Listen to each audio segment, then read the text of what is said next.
하나님은 두려움을 정복하는 믿음을 갖기를 원하십니다. 하나님 우리가 두려워할 수밖에 없는 존재인 것을 아시죠? 그래서 성경에 보면 두려워하지 말라, 놀라지 말라, 또 염려하지 말라 이런 말씀들을 많이 하고 계신 것을 보게 됩니다. 그 이유는 우리 인간이 연약하기 때문이에요. 하지만 하나님 우리가 두려움이나 염려를 극복하기를 원하십니다. 많은 싸움들이 두려움 때문에 생긴다고 하잖아요.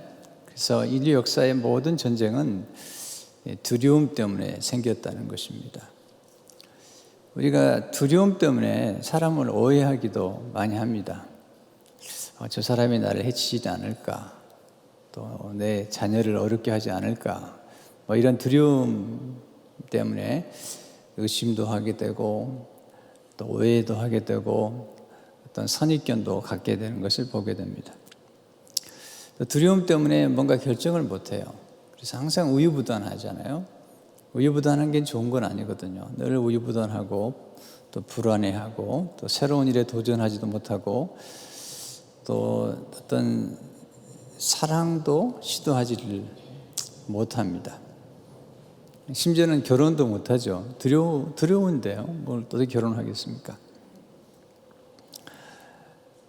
또 어떤 분들은 어떤 분이나 대부분이 어떤 병에 대한 두려움이 있잖아요. 그래서 그 병에 걸릴까봐 늘 두려워하고 염려하는데 시간을 아주 많이 보내게 됩니다. 또 어려운 병에 걸려 있는 가족들이나 또 그런 가족의 내력이 있을 때는 더더구나 거기에 시간을 많이 보내는 것 같습니다.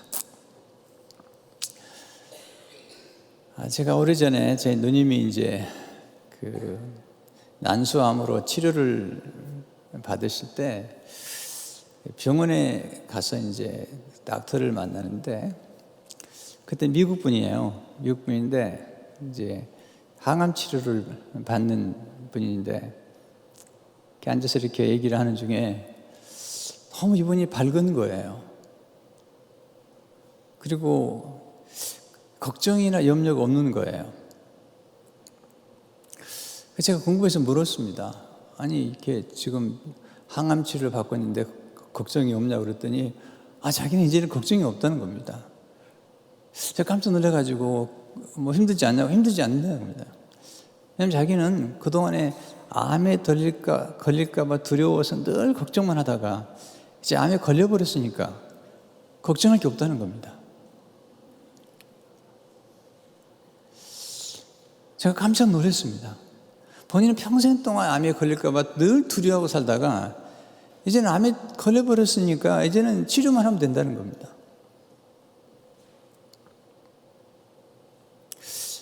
이해가 안 되시는 것 같아요. 다시 설명을 시작해 볼까요? 제가 그 얘기를 들으면서 깜짝 놀랐습니다. 병에 걸리는 것보다도 그 병에 걸릴까 봐 늘 노심초사하고 염려하는데 시간을 너무 많이 보내는 것입니다. 그런데 이제는 그런 염려를 할 필요가 없다는 겁니다. 이제는 이미 암에 걸렸으니까 이제는 치료만 하면 된다는 것입니다. 우리가 보면 때로 많은 시간들을 염려하고 두려워하는데 보내게 되는 것입니다.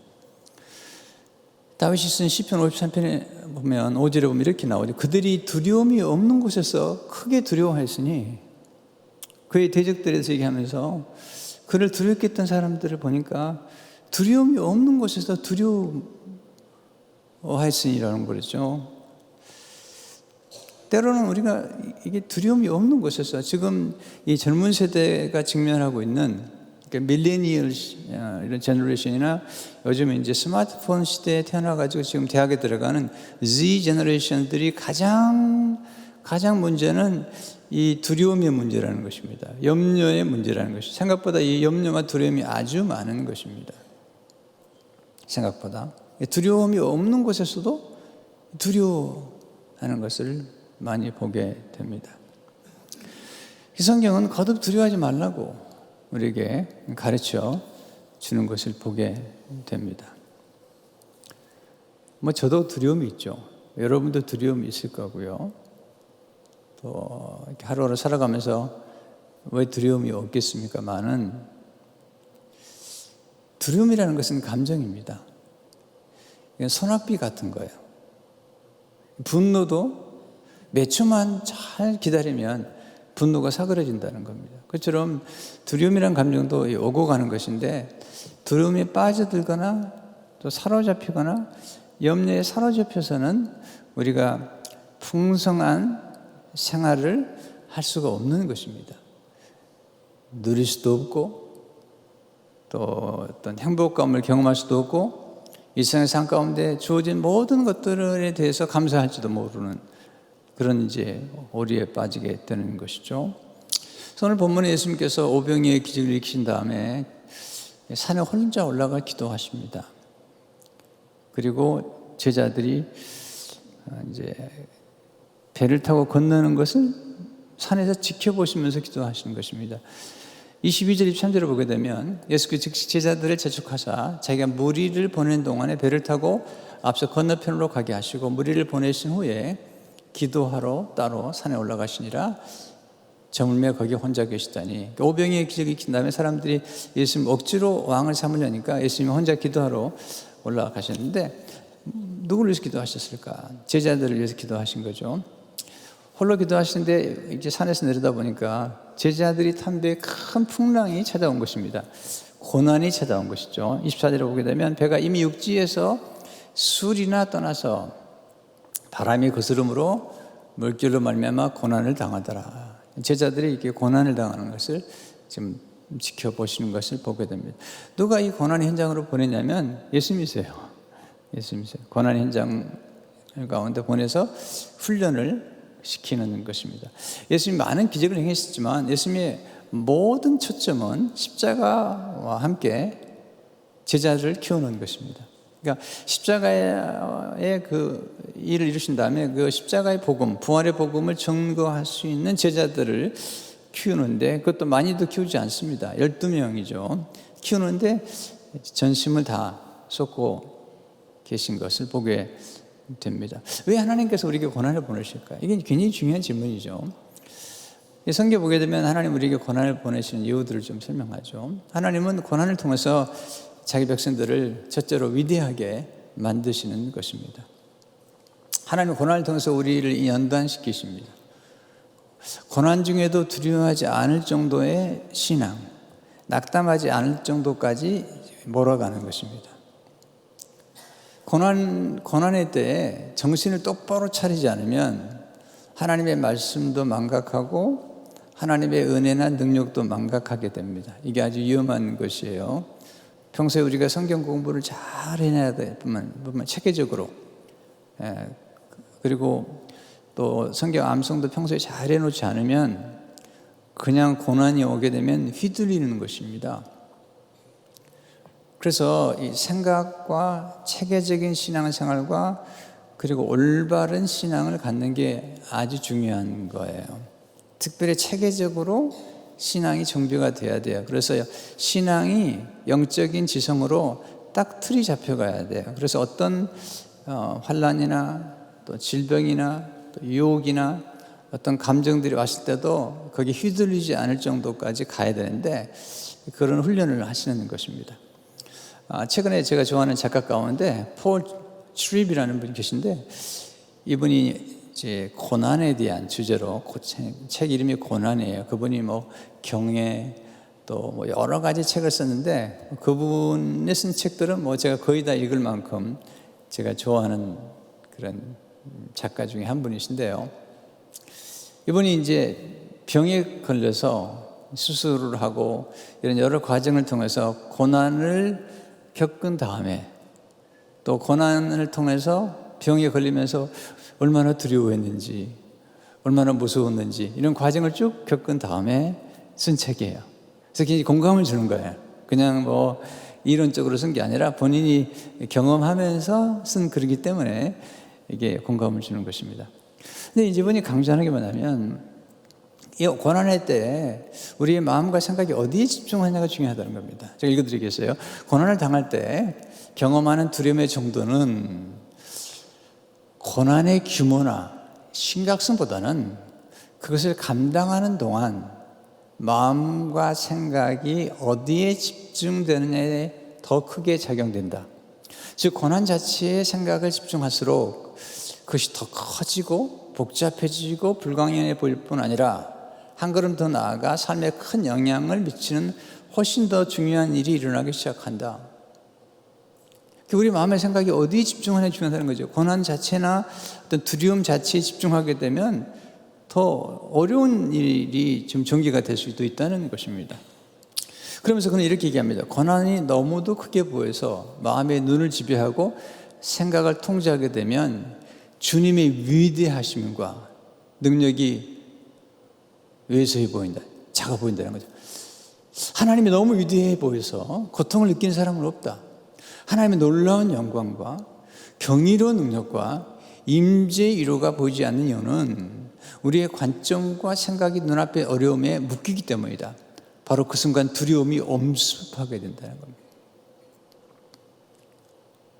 그러니까 우리가 어떤 상황에도 하나님의 놀라운 영광과 그 경이로우심과 그 능력을 우리가 기억하고 거기에 초점을 맞출 수만 있다면 우리 인생에서 찾아오는 어려움들과 시련들을 극복해낼 수 있다는 것입니다. 이게 훈련이 필요한 것입니다. 이렇게 여기서 우리가 성경을 암송하고 읽고 또 성경을 체계적으로 공부하면서 십자가의 복음, 고난의 복음, 그리고 부활의 복음, 그리고 성령의 능력을 보내주시는 이 복음, 영적으로 우리는 이미 이 땅에 살고 있지만 하늘에 앉은 바 되었다고 하는 아주 구체적인 복음을 체계적으로 우리가 공부해 놓지 않으면 이렇게 갑자기 어려움을 당하게 되거나 그럴 경우는 쉽게 흔들릴 수 있다는 것입니다. 그런 면에서 하나님이 쓰시는 사람들은 고난 현장에서 그들이 어떤 고난을 만나도 때로 잠시 흔들릴 수는 있지만 아주 휘둘리지는 않을 정도로 이 평정심을 유지하는 그런 훈련 안에까지 가게 되는 것을 보게 됩니다. 쉽지 않은 일입니다.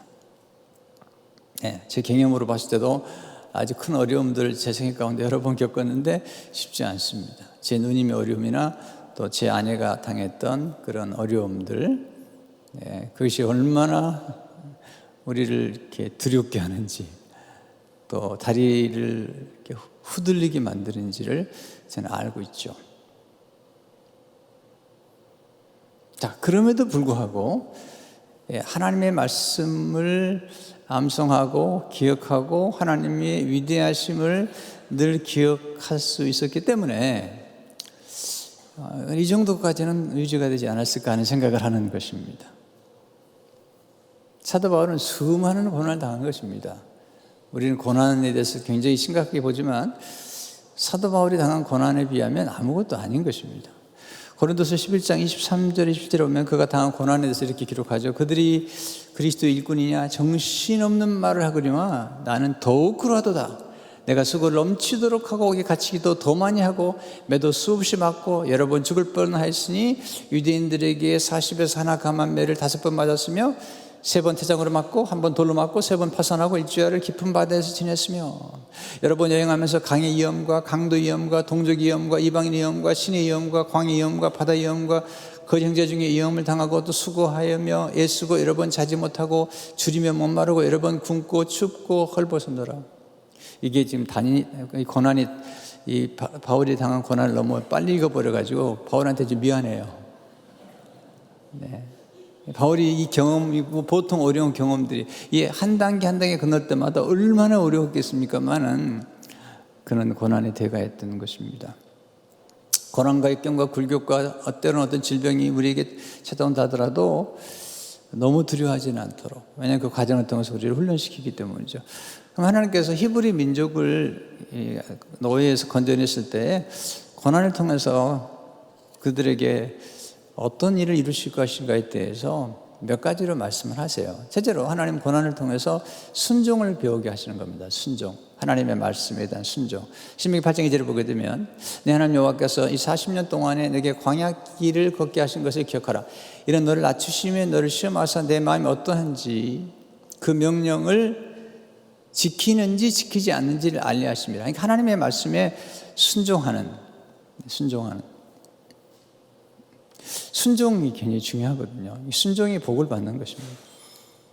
근데 그 순종이 쉽지 않습니다. 고난을 통해서 우리는 순종을 배우는 거예요. 예수님도 고난을 통해서 순종을 배웠다고 말씀하셨잖아요. 이것도 순종하거든요. 염려하지 말라. 이건 명령이거든요. 네. 너희 모든 염려를 주께 맡겨버리라. 이것도 명령이잖아요. 어려운 일이에요. 명령 중에 하나가 뭐냐면 범사에 감사하라는 거예요. 아니, 감사할 일이 있을 때 감사하는 건 누구나 하죠. 그러나 하나님 명령까지 범사에 감사하라는, 항상 기뻐하라는 거예요. 주 안에서. 자, 이런 명령도 우리가 한번 생각해 볼 필요가 있습니다. 두려워할 일이 있다 하더라도 하나님이 두려워하지 말라고 그러잖아요. 명령이죠. 순종하는 거죠. 오늘 하루 동안 내가 두려워하지 않겠다. 오늘 하루 동안 염려하지 않겠다. 이렇게 선택을 하면서 입장을 딱 갖게 되면 상황이 모두 달라지는 것이죠. 두 번째, 가난 고난을 통해서 말씀을 의지하게, 말씀을. 신명기 8장 3절을 보게 되면 너를 낮추시며 너를 줄이게 하시며 또 너를 알지 못하며 내 조상도 알지 못하던 만나를 너에게 먹으신 것은 사람이 떡으로만 사는 것이 아니요 여호와 입에서 나오는 모든 말씀으로 사는 줄을 내가 알게 하려 하심이라. 우리 고난을 당할 때 하나님 말씀에 귀를 기울이게 돼요. 고난을 당할 때 옛날에 감동도 없었던 욥기가 그렇게 다가오는 거예요. 네. 시편이 그렇게 다가오는 것입니다. 굉장히 중요한 것입니다. 세 번째, 고난을 통해서 겸손하게 하셨잖아요. 신명기 8장 2절을 보면 내게 광야길을 걷게 하심을 기억하리 너를 낮추시며. 교만은 패망의 선봉이잖아요. 예수님도 자기를 낮추셨잖아요. 그러니까 순종과 겸손은 영적의 최고봉이에요. 제자의 길을 걷는다는 것은 순종과 겸손의 길을 걷는 것입니다. 거역하고 완악하고 교만하다면 그것은 제자의 길을 걷지 않고 있는 것입니다. 네 번째, 하나님 고난을 통해서 두려움을 정복하는 믿음을 갖게 하시는 거예요. 왜냐하면 이스라엘 백성들이 바로를 두려워했잖아요. 모세도 바로를 두려워했거든요. 근데 그들이 고난을 극복하고 홍해를 갈라서 그들이 가나안 땅을 정복하는 이 중에 그들이 바로도 별거 아니구나. 하나님이 그냥 손 보시니까 이 애굽의 바다에 수장돼 버리는 거예요. 홍해 바다에 수장되는 거예요. 그러면서 하나님의 위대하심을 보면서 담대해지는 것이죠. 뿐만 아니라 여호수아에게 가나안 정복을 맡길 때도 하나님이 부탁하신 게 있습니다. 내가 함께 할 테니까 두려워하지 말라는 거예요. 여호수아 1장 9절에 보니까 내가 내게 명령한 것이 아니냐, 강하고 담대하라, 두려워하지 말며 놀라지 말라. 내가 들어가든지 내 하나님 여호와가 너와 함께 하느니라 하시냐. 여러분, 놀라고 두려워하면요 생각이 제대로 떠오르질 않습니다. 갑자기요 그냥 멘붕 현상이 일어나는 거예요. 그래서 어떤 일이 왔을 때 물론 어떤 좋지 않은 소식이나 어떤 어려움을 겪을 때 잠시 당황할 수 있지만 그 당황이 오래 가면 안 됩니다. 빨리 마음을 추스려야 됩니다. 예수 그리스도의 능력 안에서. 그래서 고요한 마음을 갖고 그래야지 오늘 제가 목회서신에 쓴 것처럼 해결책이 보이는 거예요. 해결책이요. 그리고 우리가 쓸데없는 오해와 쓸데없는 의심과 이런 생각들로부터 벗어날 수가 있는 겁니다. 우리는 문제를 있는 그대로 보질 않아요. 왜? 두려움 때문에. 그래서 12명의 정탐꾼들이 정탐하고 돌아와가지고 10명의 정탐꾼들이 뭐라고 그러죠? 그들은 거인입니다. 우리는 메뚜기 같다는 거예요. 이건 지나친 과장인 거예요. 근데 2명의 정탐꾼은 저들은 우리 밥이라는 것입니다. 왜? 하나님이 함께 하시기 때문에. 하나님과 함께 문제를 보게 되면 문제를 정확하게 볼 수가 있고요. 하나님이 크신 하나님이 함께 하신다는 걸 생각하면 문제는 문제가 아니라 이것은 기적의 도구에 불과한 것이라는 거예요. 그러니까 우리가 볼 때 관점이 중요한 거고 우리가 누구를 생각하느냐가 굉장히 중요한 거예요. 대부분의 우리가 마음속에 의심과 두려움, 보세요. 누구 하나를 의심해 보세요. 모든 게 다 의혹스러운 거예요. 근데 누군가를 한번 신뢰해 보세요. 하는 모든 것들이 다 신뢰가 되는 것입니다.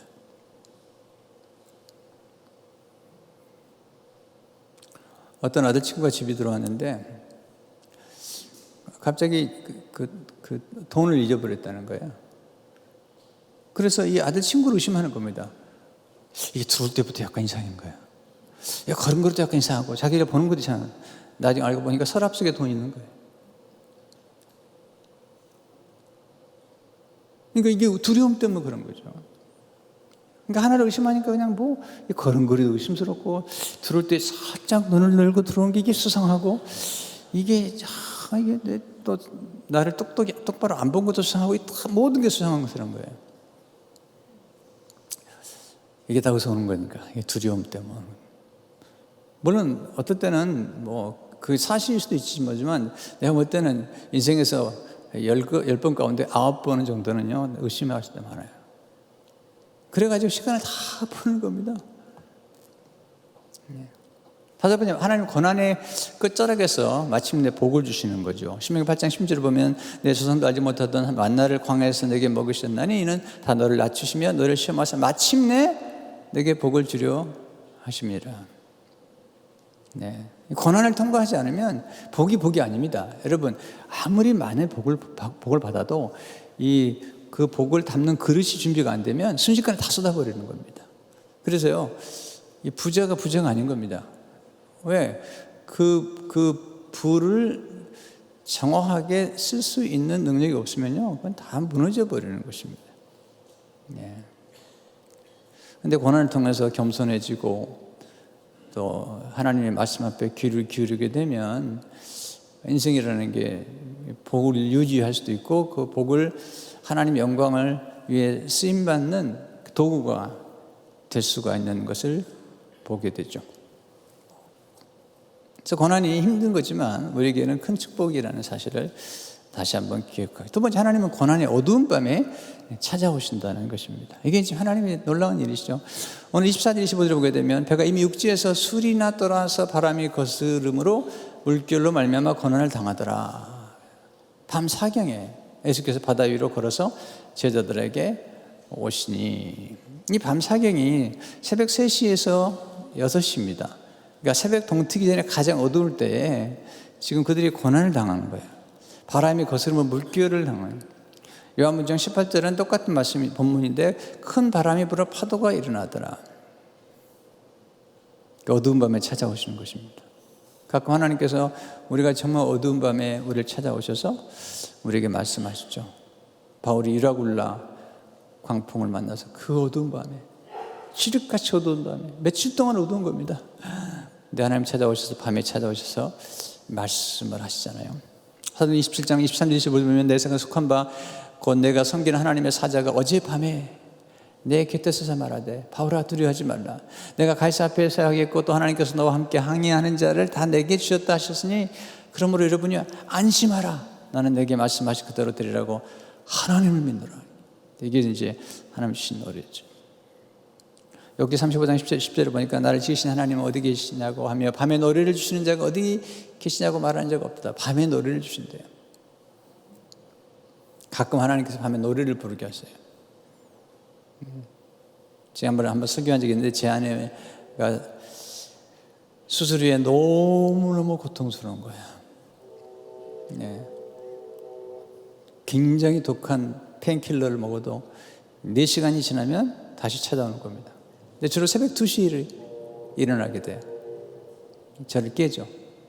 그럼 제가 일어나서 이제 약을 먹인 다음에 그냥 30분 걸어요. 같이 찬양을 해야 됩니다. 왜냐하면 그 약 기운이 들어가려면. 그때 밤에 노래를 부르면서 욥기의 이야기, 또 시편에 나오는 밤의 노래가 떠오르더라고요. 근데 밤은 깊지를 않습니다. 곧 찾아온 새벽이라는 게. 우리가 두려움이나 어떤 분노나 염려라는 것이 우리를 어택한다고 그러거든요. 패닉 어택이라고 하는데 이건 어택하지만 오래가지 않습니다. 이걸 잘 알아야 됩니다. 여러분 때는 우울하지만 그 우울은 감기와 같은 것이고 소낙배 같은 것입니다. 조금만 지나면 괜찮아져요. 우리가 이걸 경험해야 됩니다. 내가 염려가 온다 하더라도 하나님 말씀 앞에 조금만 기다리고 기도하게 되면 이게 사라지는데, 그게 막 그냥 너무 두려워가지고 떨면 이게 이제 더 오래 머물고 우리를 이렇게 사로잡는 그런 경험들을 하게 되는 것이잖아요. 여러분이 좀 기분이 나쁘고 불편할 때도 이게 한순간이 지나가지, 그리고 좀 지나가서 나중에 잠만 자고 일어나도 괜찮아요. 성경 암송 몇 절 하고 나도 괜찮아지거든요. 근데 이건 다 감정이라는 거예요.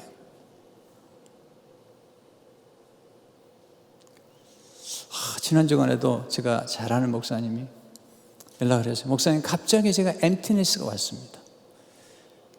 이제 더 이상 강단에 서기가 두렵습니다. 어떻게 하면 좋습니까? 침체가 왔다는 거죠. 네, 이제 못하겠대 목회를. 그래서 제가 카톡을 보냈습니다. 목사님, 은퇴하기까지 5년 남으셨는데 완주하셔야 됩니다. 내가 달려갈 길, 바울이 말한 것처럼 이 달려갈 길을 완주하는 것이 그게 목사님의 사명입니다. 이제 5년 남았는데 완주하셔야 됩니다. 그리고 마라톤 경주에서 3분의 2 지점이 이 마의 순간이라고 그러는데 그것처럼 지금 목사님이 거기 와 있는 것입니다. 조금만 견디십시오. 그리고 장로님들에게 얘기해가지고 안식호를 받으십시오. 한국에 나가서 쉬기도 하고 또 상담도 받고 또 필요하면 약도 먹고 그러게 되면 반드시 좋아집니다. 지금 소낙비와 같습니다. 네, 이번에 제 얘기를 듣고 장로님들에게 말씀드리고 2달 동안 시간을 받았어요. 저한테 너무 감사하다는 거죠. 네. 희망을 갖게 됐다. 완주할 수 있는. 한국에 가시면 제가 아는 목사님들 있으니까 만나서 얘기해가지고 소개를 받고. 네. 이분이 그래 소낙비와 같습니다. 네, 그래 소낙비와. 제가 경험했거든요. 네. 뭐 비행기 탈 때 좀 걱정하는 분들 계시잖아요. 비행기 타기 전에 많이 걱정을 해요. 타기 전부터 걱정을 해요. 타가지고는 걱정을 못 해요. 왜냐하면 걱정해봐도 소용없으니까. 걱정을 포기해버리는 거예요. 타기 전에 한 3달 전부터 공부하고 걱정하는 거예요. 비행기 타면 어떻게 되나. 3달 동안 시간을 낭비하는 거예요. 비행기 딱 타는 순간에 이제는 비행기 탔으니까 걱정해도 소용없어요. 뛰어내리겠어요, 저희가? 네. 그러니까 우리 순간에 우리가 지나간 세월 동안에 뭐 굉장히 어려운 경우도 많이 했지만 이제 인생 다 끝났다고 생각했던 순간에 끝났습니까? 끝나지 않았습니까? 안 끝났어요. 우리가 지나간 과거에 대해 하나님 베푸신 애들, 우리가 힘들고 어려운 그 많은 순간들 동안에 그 사이에 우리의 믿음이 근육이 생기고 이 두려움을 극복해낼 수 있는 믿음이 생긴 거거든요.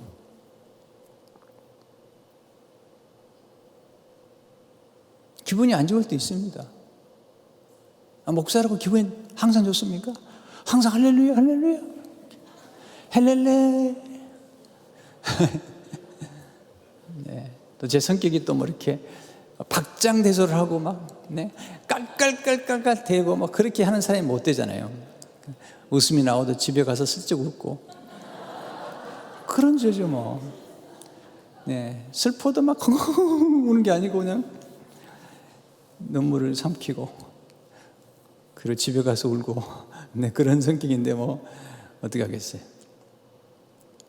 그런데 또 지나면 또 괜찮아지고 네.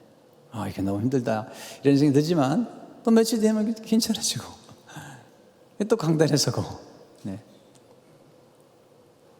네. 우리 장로님들은 저보고 자꾸 안식호를 가라고 얘기만 하고 보내주진 않아요. 자꾸 안식을 하라고만 하지 구체적으로 어떻게 하면 좋겠다 이런 얘기를 안 하세요. 늘 그리고 한 주만 비워도요. 목사님 없으니까 좀 안 된다고 그러고 말이에요. 말만 안식을 하라고 그러고는 그냥 늘 그러시는 것 같아요. 오늘 저는 설교하고 강단에 서는 걸 되게 좋아합니다. 그리고 말씀을 전하는 동안에 치유가 됩니다. 그래서 이제 감사하게 생각하죠. 세 번째, 하나님은 두려움을 정복하는 믿음을 통해서 기적을 창조하신다는 거죠. 26절을 보세요. 제자들이 그 바다 위로 걸어오시는 보고 놀라 유령이라 하며 무수하여 소리 지르거늘. 보세요. 무수하며 소리 지르게 됩니다. 당황하니까. 예수님을요 유령이라고 그런 거예요. 그냥 무수하게 되면 정확히 못 보는 거죠. 눈이 흐려져 버리는 것입니다. 두려움은 우리 눈을 어둡게 만드는 것입니다.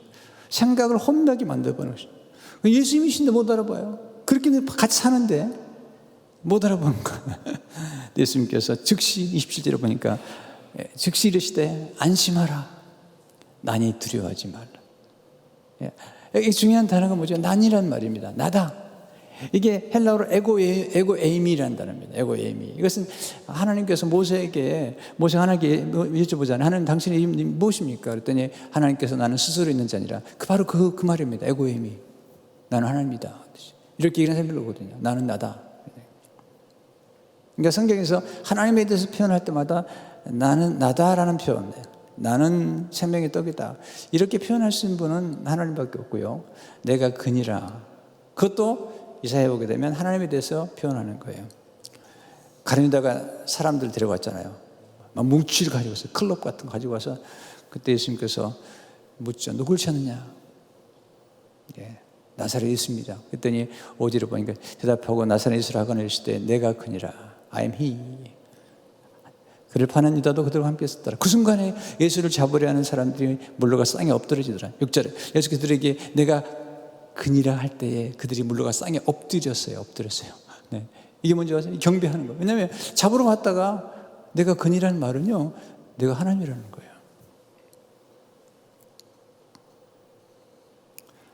예수님께서 일단 두려움을 이렇게 잠식시키잖아요. 두려워하지 말라. 그랬더니 베드로가 힘이 나가지고 이제 바다 위로 걸어오게 해달라고, 또 베드로가 또 금세 또 그렇게 두려워하던 베드로가 금방 또 바뀌어가지고 나를 바다 위로 걷게 해달라고, 물 위로. 28, 29절 보면 베드로가 대답하되 주여 만약 주님이시거든 나를 명하사 물 위로 걸어오라하시니 오라하신 베드로가 배에서 내려 물 위로 걸어서 여짜오되. 이 믿음이 굉장히 중요하잖아요. 베드로가 두려움을 정복하고 모험하는 믿음을 가진 것입니다. 근데 문제는 뭐냐면 이렇게 바다 위를, 물 위를 걸어가다가 풍랑을 보고 또 빠진 거죠. 30절에 보면 바람을 보고 무서워 빠져가는지라 소리 질러 이르되, 두려워하면 자꾸 소리를 질러요. 이제는 주여 나를 구원하사니 베드로께서 즉시 손을 내밀어 그를 붙잡으시며 이르시되 믿음이 작은 자가 왜 의심하였느냐 하시고, 두려워하면 의심하게 되고 소리 지르게 되고 그리고 착시 현상이 일어나게 되는 것입니다. 그때 예수님께서 손을 내밀어 붙잡아 주시잖아요. 베드로가 물에 빠진 이유는 예수님을 바라보지 않고 풍랑을 바라보는 것입니다. 그래서 우리가 믿음이 어떻게, 나중에 보면 베드로의 믿음이 굉장히 커졌거든요. 나중에 보면요. 어떻게 믿음이 성장하시죠? 첫째로 작은 믿음을 활용함으로 믿음을 성장시키셔야 됩니다. 처음부터 큰 믿음을 가진 사람은 없습니다. 작은 믿음을 점점 근육처럼 서서히 키워가는 것입니다. 마태복음 10절 보게 되면 이르시되 너희 믿음이 작은 까닭이 아니라 신실로 너희에게 이르노니 만일 너희에게 믿음이 겨자씨 하나만큼만 있어도 이 산을 명하여 저기로 옮겨지라 하면 옮겨질 것이요 또 너희가 못할 것이 없으리라. 겨자씨만한 믿음. 이 믿음이 점점 커지는 것입니다. 두 번째로 새로운 일에 도전하는 모험을 통해서 믿음을 성장하는 것입니다. 베드로가 비록 바다 위를 걷다가 물에 빠졌지만 그런 바다 위를 걸었던 사람은 예수님 외에 베드로밖에 없습니다. 실패를 두려워하지 마십시오. 허먼 멜빌이라고 하는 유명한 소설가죠.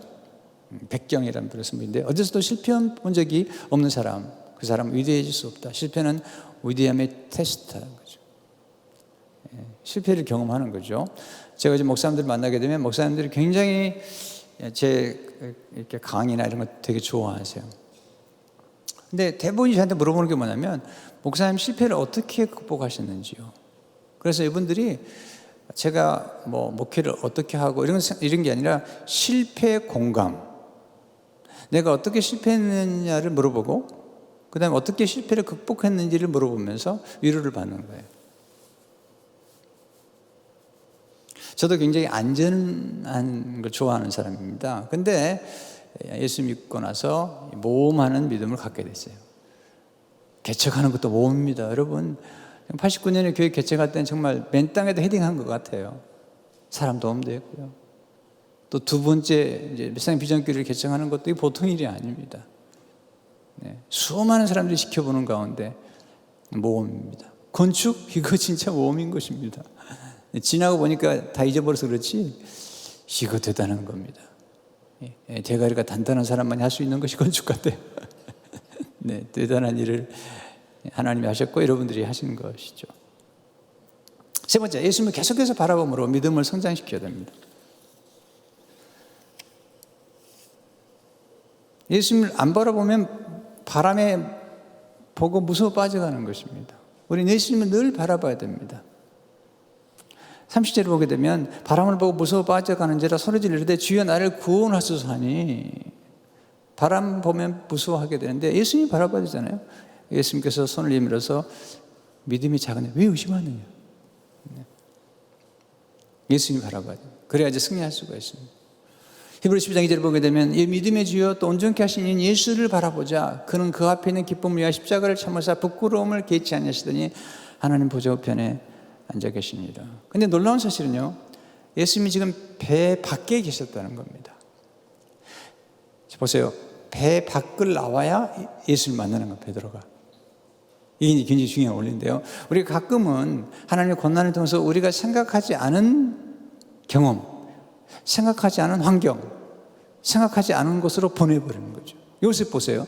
요셉이 아버지와 함께 있을 때는 하나님이 함께 하신 걸 경험하지 못해요. 요셉이 애굽에 끌려갔을 때 거기에서 하나님을 만납니다. 놀라운 경험이죠. 그러니까 이렇게 시작해 보는 것입니다. 믿음을 한 걸음을 내보는 것입니다. 거기서 하나님의 놀라운 경험을 하는 것입니다. 늘 생각만 해서는 안 되는 것입니다. 네. 선교든 결혼이든 교회 건축이든 한 걸음을 내걷는 것입니다. 그리고 그 다음 또 한 걸음을 내걷는 것입니다. 그때 우리가 예수님을 바라봐야죠. 히브리서 12장 2절을 보니까 믿음의 주여 온전케 하신 이인 예수를 바라보자. 그는 그 앞에 있는 기쁨을 위하여 십자가를 참으사 부끄러움을 개치 아니하시더니 하나님 보좌 우편에 앉으셨느니라. 여러분, 예수님의 사랑의 손을 의지하십시오. 30절에 보니까 예수께서 즉시 손을 내밀어 그를 붙잡으시며,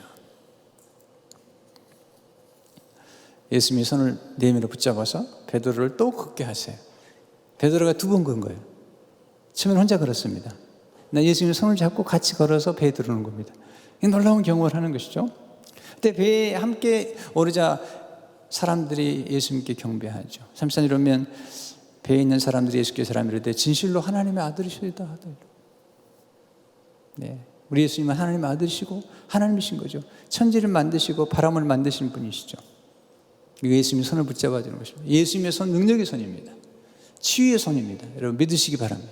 이 손이 우리가 힘들 때 손을 내밀어야 됩니다. 도움을 받아야 됩니다.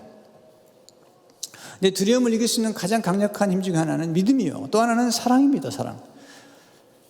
베드로는 예수님을 사랑했거든요. 나중에 실패한 후에 예수님께서 물어보신 게 다른 거 아닙니다. 베드로야 내가 믿음이 있느냐? 이렇게 물어보지 않았습니다. 사랑하느냐?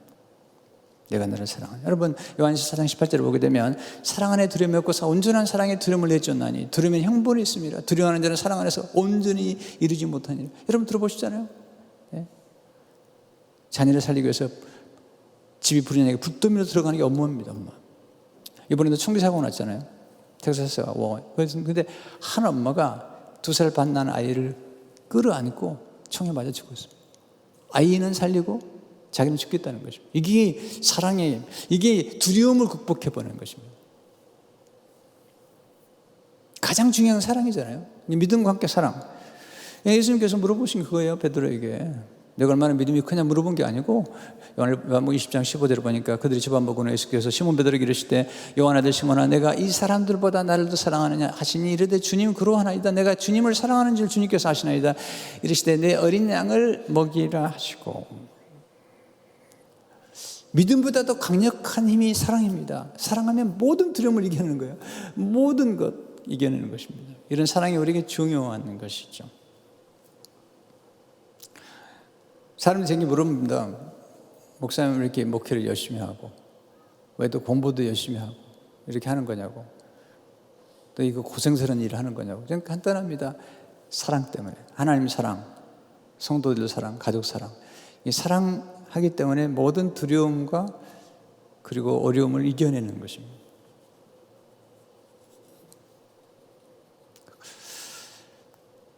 나중에 베드로가 결국은 예수님을 사랑하기 때문에 순교까지 하잖아요. 어떻게 이 사랑이 우리 안에서 역사할 수 있겠는가? 성령님밖에 없습니다. 로마서 5장 5절을 보게 되면 소망이 우리를 부끄럽게 하지 아니하면 우리에게 주신 성령으로 말미암아 하나님의 사랑이 우리 마음에 부음받음이니, 하나님의 사랑이 우리에게 이게 예배입니다.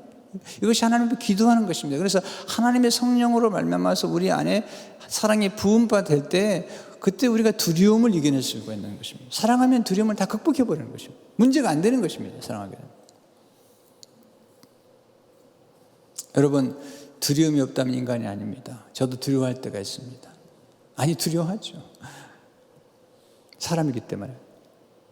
그러나 두려워도 하지만 두려움을 정복할 수도 있습니다. 왜? 하나님이 함께 하시기 때문에. 하나님 말씀 역사하기 때문에 우리가 믿음을 갖고 특별히 사랑을 갖게 되면 영원하신 하나님 흔들리지 아니하시는, 영원히 흔들리지 아니하시고 영원히 두려워하지 아니하시는 그 하나님의 손을 붙잡을 때 우리는 흔들림이 없이 어려움 중에도 걸어갈 수가 있는 것입니다. 여러분, 인생에서 잠시 흔들릴 수 있지만 너무 흔들리시면 안 됩니다. 특별히 지도자들은 지도자의 첫 번째 자질이 뭔가? 윈스턴 처칠은 용기라는 것입니다.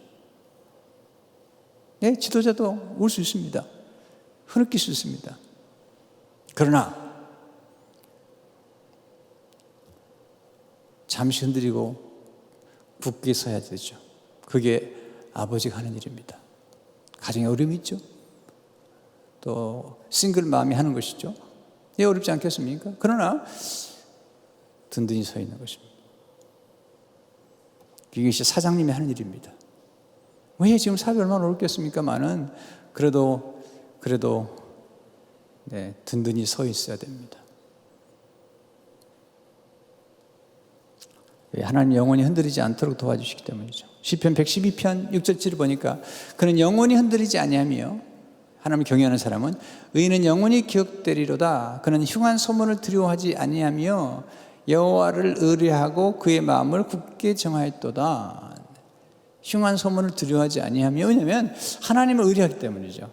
하나님께 마음을 두기, 하나님을 사랑하기 때문이죠. 그리고 어떤 일을 만나더라도 하나님께서 모든 것을 합력하여 선을 이룰 수 있는 거라는 사실을 믿는 것입니다. 또 우리는 영원한 세계 속에 살아가는 것입니다. 이것이 두려움을 정복하는 믿음의 비밀이고, 그 믿음 속에는 하나님의 사랑이, 하나님 향한 사랑이, 또 가족과 교회를 향한 사랑이 있기 때문에 가능한 것입니다. 여러분, 오늘 하나님 말씀하시죠. 두려워하지 말라. 이 명령입니다. 순종하세요. 두려워하지 말라. 내가 너와 함께 함이니라. 염려하지 말라. 항상 기뻐하십시오. 목사님, 웃을 일이 없어요. 웃으세요, 그냥. 왜? 기뻐하라고 말씀하시니까. 아니, 웃을 일도 없는데 웃으면 미친 사람 같잖아요. 그래도 웃는 게 낫죠. 네. 믿음으로 승리하시기를 주의 이름으로 축원합니다.